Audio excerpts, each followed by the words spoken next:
नमस्कार,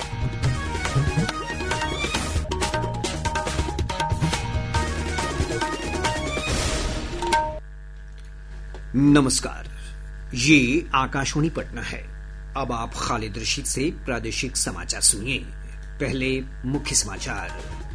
केंद्र सरकार ने Raxaul Haldia 6 lane greenfield expressway मार्ग रेखा को दी स्वीकृति। मोतिहारी, शिवहर, दरभंगा, जमुई और बांका समेत प्रदेश के 12 जिलों से गुजरेगा एक्सप्रेसवे। राज्य के माध्यमिक और उच्च माध्यमिक स्कूलों में अब बिहार के मूल निवासी ही लिपिक होंगे। निगरानी की टीम ने मधुबनी के रहिका प्रखंड के अंचल अधिकारी अभय कुमार और नाजिर आदित्य कुमार ठाकुर को रिश्वत लेते हुए रंगे हाथ गिरफ्तार किया। और नेपाल तथा पड़ोसी राज्यों में हो रही लगातार बारिश के कारण गंगा, गंडक, कोसी और बागमती समेत अन्य नदियों के जलस्तर में तेजी से हो रही है बढ़ोतरी। अब समाचार विस्तार से। केंद्र सरकार ने Raxaul Haldia 6 lane greenfield expressway मार्ग रेखा को स्वीकृति दे दी है। केंद्रीय सड़क और परिवहन राजमार्ग मंत्रालय की मंजूरी के बाद ये एक्सप्रेसवे निर्माण से प्रदेश के 12 जिलों को सीधा लाभ मिलेगा। यह एक्सप्रेसवे मोतिहारी, शिवहर, दरभंगा, जमुई और बांका समेत प्रदेश के 12 जिलों से गुजरेगा। पथ निर्माण मंत्री नितिन नवीन ने बताया है कि इस सड़क की लंबाई 585 किलोमीटर से अधिक है। इसके निर्माण पर 35,817 करोड़ रुपए खर्च होंगे। उन्होंने कहा कि इसके निर्माण से भारत नेपाल के साथ ही बिहार का झारखंड और पश्चिम बंगाल के बीच संपर्क सुगम होगा और व्यापार को भी बढ़ावा मिलेगा। प्रदेश में विशेष गहन मतदाता पुनरीक्षण अभियान जारी है। यह अभियान 26 जुलाई तक चलेगा। मतदाता सूची के प्रारूप का प्रकाशन 1 अगस्त को होगा। इस सूची पर 1 अगस्त से 1 सितंबर तक दावे और आपत्ति दर्ज करवाए जा सकते हैं। अंतिम मतदाता सूची का प्रकाशन 30 सितंबर को होगा। इस अभियान का उद्देश्य त्रुटिहीन मतदाता सूची बनाना है। इधर निर्वाचन आयोग ने कहा है कि गहन मतदाता पुनरीक्षण अभियान के तहत ऑनलाइन भी गणना प्रपत्र भरा जा सकता है। लोग आयोग की वेबसाइट voters.eci.gov.in और ECI नेट ऐप से फॉर्म डाउनलोड कर स्वप्रमाणित दस्तावेज के साथ अपलोड कर सकते हैं। इस बीच निर्वाचन आयोग ने मतदाता सूची के विशेष गहन पुनरीक्षण से जुड़े कर्मियों के तबादले पर रोक लगा दी है। मुख्य सचिव अमृतलाल मीणा ने सभी प्रमंडलीय आयुक्त और जिलाधिकारियों को निर्देश जारी किया है। इधर प्रदेश के 12 मान्यता प्राप्त राजनीतिक दलों ने बूथ लेवल एजेंट BLA की संख्या बढ़ाई है। इन दलों ने 17,945 नए BLA की नियुक्ति की है। विधानसभा चुनाव से ठीक पहले राज्य में चल रहे विशेष मतदाता गहन पुनरीक्षण के खिलाफ महागठबंधन के प्रतिनिधिमंडल ने कल नई दिल्ली में मुख्य चुनाव आयुक्त से मुलाकात की। इस समूह में कांग्रेस, राजद, माकपा, भाकपा, सपा सहित अन्य सहयोगी दलों के प्रतिनिधि मौजूद थे। प्रदेश कांग्रेस अध्यक्ष राजेश राम ने बताया कि मुलाकात के दौरान चुनाव आयुक्त से इस पुनरीक्षण कार्य को रोकने की मांग की गई है।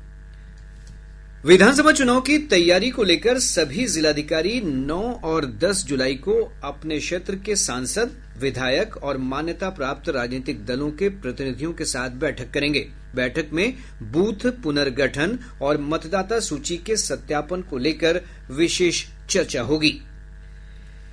निर्वाचन आयोग ने सोशल मीडिया पर चल रही उस खबर का खंडन किया है जिसमें बिहार विधानसभा चुनाव की तारीखों की घोषणा की गई है। आयोग ने कहा है कि चुनाव की तारीखों से जुड़ी खबरें पूरी तरह से भ्रामक और असत्य हैं। आयोग के अनुसार आधिकारिक घोषणा के बिना किसी भी तारीख या चरणों की जानकारी का प्रचार करना गैर कानूनी है। राज्य के मुख्य निर्वाचन पदाधिकारी विनोद सिंह गुंजियाल ने लोगों से आधिकारिक सूचनाओं पर ही विश्वास करने और संदिग्ध सूचनाओं को साझा नहीं करने की अपील की है।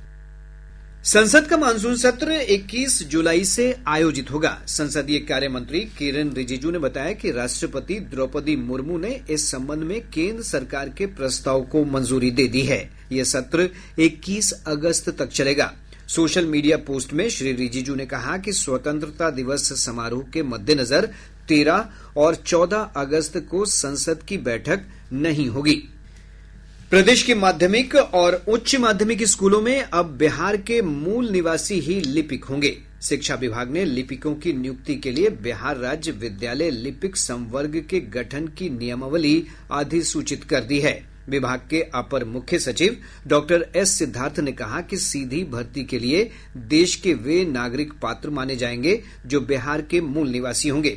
उन्होंने कहा कि स्कूलों में लिपिक के लिए 7,593 पदों पर नियुक्ति की जाएगी।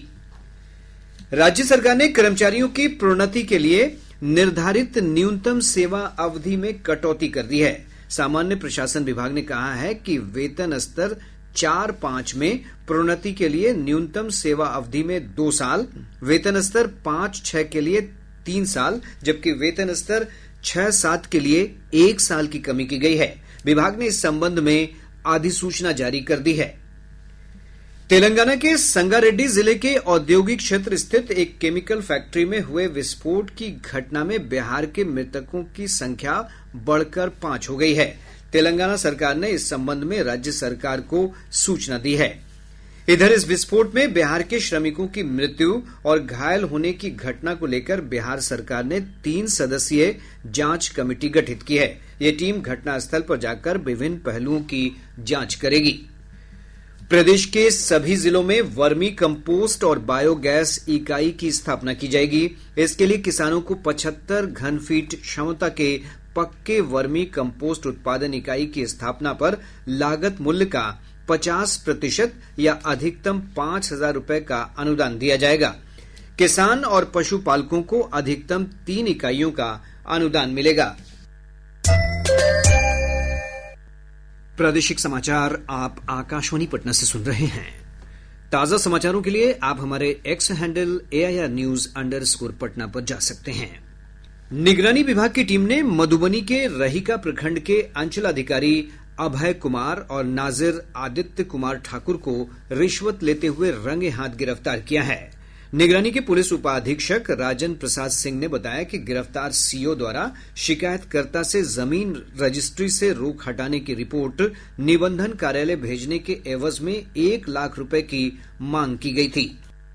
निगरानी अन्वेषण ब्यूरो के द्वारा मधुबनी स्थित आरके कॉलेज के पास जो मंदिर है वहां पर परिवादी को अभियुक्त आदित्य कुमार के द्वारा फोन करके बुलाया गया कि वहां पे पहुंचिए। पहुंचने के बाद जो है उन्होंने अपना पैसा लिया तो परिवादी ने उनसे कहा कि सीओ साहब का भी पैसा है, लेके आए हैं। और सत्यापनकर्ता अंचल कार्यालय स्थित सीओ के आवास पे गए। वहां सीओ ने जो है उनसे 17,000 रुपए की राशि परिवादी से ली और उस क्रम में सीओ को जो है जो निगरानी की टीम जो वहां जाल बिछाए हुए थे उन्होंने उनको पकड़ा।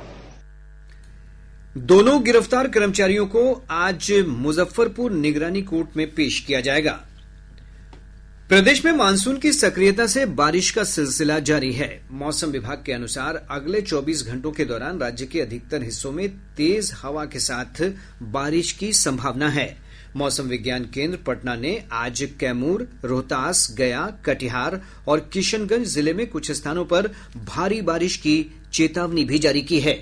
दिनांक 3 जुलाई 2025 राज्य के दक्षिण एवं उत्तर पूर्व भाग के अनेक स्थानों पर एवं शेष भागों के कुछ स्थानों पर वर्षा होने की संभावना है। राज्य के अधिकांश जिलों के 1 या 2 स्थानों पर मेघ गर्जन एवं वज्रपात और तेज हवा 30 से 40 किलोमीटर प्रति घंटा चलने की संभावना है। राज्य के कैमूर, रोहतास, गया, कटिहार और किशनगंज जिलों में 1 या 2 स्थानों पर भारी वर्षा होने की संभावना है। अगले 5 दिनों के दौरान अधिकतम और न्यूनतम तापमान में कोई विशेष परिवर्तन नहीं होने की संभावना है। इधर पिछले 24 घंटों के दौरान राजधानी पटना समेत राज्य के अधिकतर स्थानों पर हल्की से मध्यम बारिश हुई है। रोहतास जिले के तिलौथू में सबसे अधिक 48.8 मिलीमीटर बारिश दर्ज की गई। नेपाल और पड़ोसी राज्यों में हो रही लगातार बारिश के कारण गंगा, गंडक, कोसी और बागमती समेत अन्य नदियों के जलस्तर में तेजी से वृद्धि हो रही है। पिछले 24 घंटों के दौरान बागमती नदी का जलस्तर मुजफ्फरपुर के बेनीबाद में चेतावनी के स्तर को पार कर गया है। वहीं कोसी नदी खगड़िया के बलतारा में खतरे के निशान से लगभग 1 मीटर ऊपर बह रही है। गंडक नदी के जलस्तर में भी बढ़ोतरी देखी जा रही है। गंगा नदी के जलस्तर में पटना के गांधी घाट में 30 सेंटीमीटर की बढ़ोतरी हुई है। राज्यपाल ने विश्वविद्यालयों की समस्याओं के समाधान के लिए 3 सदस्यीय कमेटी का गठन किया है। राजभवन की ओर से इस संबंध में अधिसूचना जारी की गई है। इसके अनुसार इस कमेटी में जेपी विश्वविद्यालय के कुलपति प्रोफेसर परमेंद्र कुमार वाजपेयी, पूर्णिया विश्वविद्यालय के कुलपति प्रोफेसर विवेकानंद सिंह और पटना विश्वविद्यालय के कुलपति प्रोफेसर अजय कुमार सिंह शामिल हैं। राज्यपाल के प्रधान सचिव रॉबर्ट एल चौंगथू ने बताया कि यह कमेटी विश्वविद्यालयों की समस्याओं का आकलन कर उनके निराकरण के लिए 15 दिनों के भीतर शिक्षा विभाग को रिपोर्ट सौंपेगी। श्री अमरनाथ जी की 38 दिनों की वार्षिक यात्रा आज सुबह दोनों मार्गों दक्षिण कश्मीर के पहलगाम और मध्य कश्मीर के गांदरबल जिले के बालतल मार्ग से शुरू हो गई है। प्रशासन ने आज तड़के यात्रियों को पवित्र गुफा के लिए दोनों मार्गों से जाने की अनुमति दी। आईपीएस अधिकारी बाबूराम को केंद्रीय औद्योगिक सुरक्षा बल सीआईएसएफ का पुलिस उप महानिरीक्षक डीआईजी बनाया गया है। बाबूराम बिहार कैडर के 2009 बैच के अधिकारी हैं। विशेष कार्यबल एसटीएफ की टीम ने लखीसराय जिले के चानन थाना क्षेत्र अंतर्गत ग्राम गोबरदहा कोड़ासी में वर्षों से फरार चल रही वांछित महिला नक्सली रूबी देवी को गिरफ्तार कर लिया है। पुलिस उससे पूछताछ कर अन्य सहयोगियों की भी जानकारी जुटा रही है।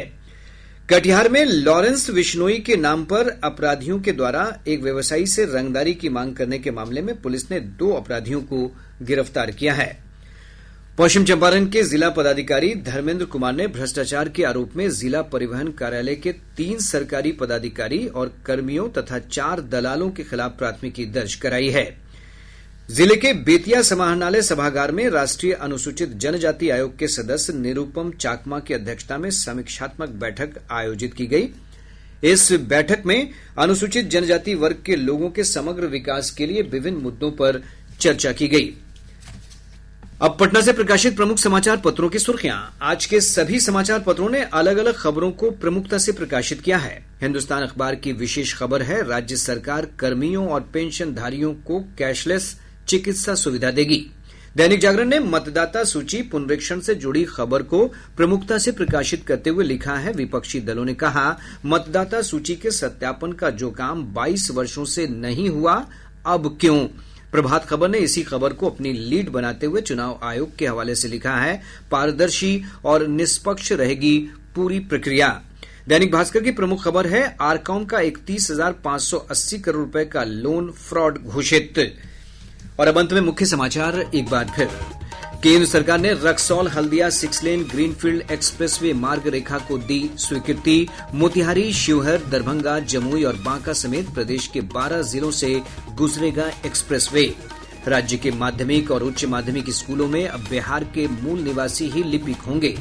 निगरानी की टीम ने मधुबनी के रहिका प्रखंड के अंचलाधिकारी अभय कुमार और नाजिर आदित्य कुमार ठाकुर को रिश्वत लेते हुए रंगे हाथ गिरफ्तार किया। और नेपाल तथा पड़ोसी राज्यों में हो रही लगातार बारिश के कारण गंगा, गंडक, कोसी और बागमती समेत अन्य नदियों के जलस्तर में तेजी से हो रही है बढ़ोतरी। इसके साथ ही आकाशवाणी पटना से प्रसारित प्रादेशिक समाचार का ये अंक समाप्त हुआ। आकाशवाणी पटना से अगला समाचार बुलेटिन दोपहर 2 बजे प्रसारित किया जाएगा। नमस्कार।